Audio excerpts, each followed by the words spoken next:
Shalom saudara-saudara, tetap optimis dan kita tahu bahwa kita sedang ada masuk dalam satu masa yang bisa dikatakan PSBB total. Nah, dalam satu minggu ini kita akan berbicara tentang breakthrough, yaitu bicara tentang terobosan di dalam situasi-situasi hari-hari ini. Oleh karena itu sebelum kita memulainya, mari kita bersatu dalam doa.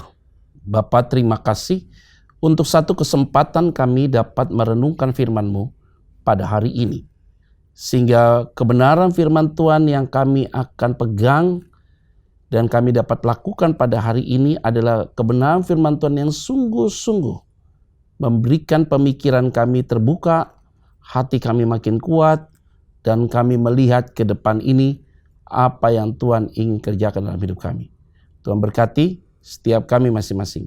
Di dalam nama Tuhan Kristus kami berdoa mengucap syukur. Haleluya. Amin.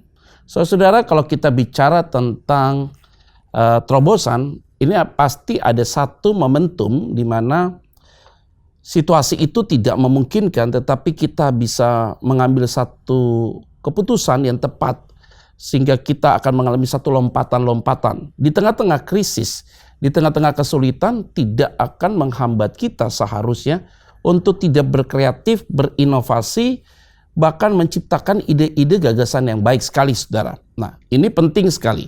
Nah, saudara-saudara yang saya kasih di dalam nama Tuhan Kristus, bicara tentang murid-murid Yesus, mereka juga pernah mengalami kegagalan, saudara. Nah, kita akan bahas di dalam Lukas pasal yang kelima sepanjang minggu ini. Di ayat yang pertama. Pada suatu kali, Yesus berdiri di pantai Danau Genesaret. Sedang orang banyak mengerumuni dia, hendak mendengarkan firman Allah. Jadi saudara, yang paling penting adalah memulai kita untuk melihat bahwa akan ada terobosan di dalam situasi hari-hari ini, PSBB yang total ini. Kita sudah mulai kembali untuk mempercayai firman. Yang paling bahaya adalah orang Kristen sudah kehilangan arah, saudara, atau sudah mulai antipati, sudah mulai khawatir, putus asa dalam menghadapi situasi hari-hari ini. Kita capek, saudara, lewat peristiwa-peristiwa ini yang mungkin saja kelelahan itu ada.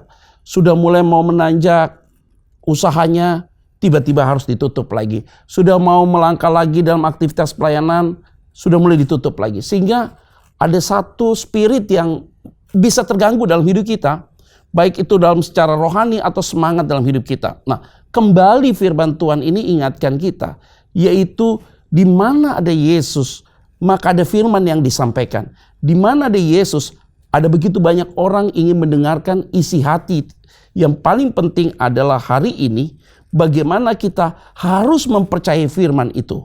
Nah, di dalam Alkitab jelas sekali, saudara, peristiwa-peristiwa di mana bangsa Israel mengalami tekanan, lepas, mengalami tekanan, lepas. Atau secara personal, Abraham mengalami masalah, lepas. Ada masalah baru lagi. Yusuf juga demikian. Daud juga demikian. Begitu banyak di dalam Alkitab, baik yang sifatnya global atau kelompok atau sifatnya personal, yang mengalami tekanan yang tidak pernah berhenti. Kalau kita lihat lagi Ayub, saudara, berulang-ulang kali Ayub menghadapi tekanan yang begitu luar biasa. Tapi ujungnya selalu ada terobosan. Nah, oleh karena itu, saudara yang saya kasih di dalam nama Tuhan Kristus, ulang-ulang kali saya selalu ingatkan kita, yaitu bagaimana kita punya waktu khusus terus dengan Tuhan, yaitu berdiam diri, berdoa, baca firman.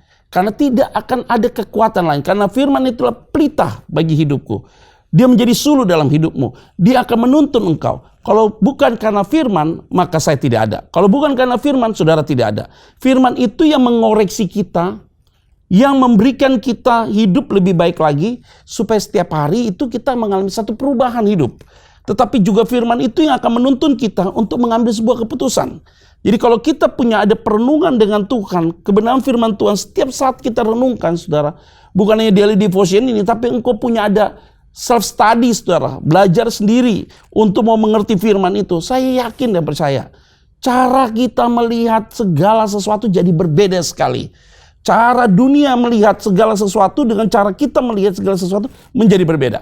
Jadi untuk menghadapi situasi hari ini dan kita ingin mengalami terobosan, tidak ada kata lain, yaitu cari kepada sumber dari segala sumber hidupmu, yaitu Kristus. Tetapi firman itu yang berbicara tentang Kristus, tentang pengajarannya, perbuatannya, perkara-perkara yang besar di dalam hidup kita. Oleh karena itu ini adalah bagian penting sekali. Kembali saya ingatkan, betapa pentingnya engkau merenungkan firman Tuhan siang dan malam. Maka firman Tuhan katakan dalam Yosua, siapa orang yang merenungkan firman Tuhan siang dan malam, maka apapun yang kau lakukan akan diberkati. Seperti engkau ditanam di tepi aliran air, engkau akan bertumbuh.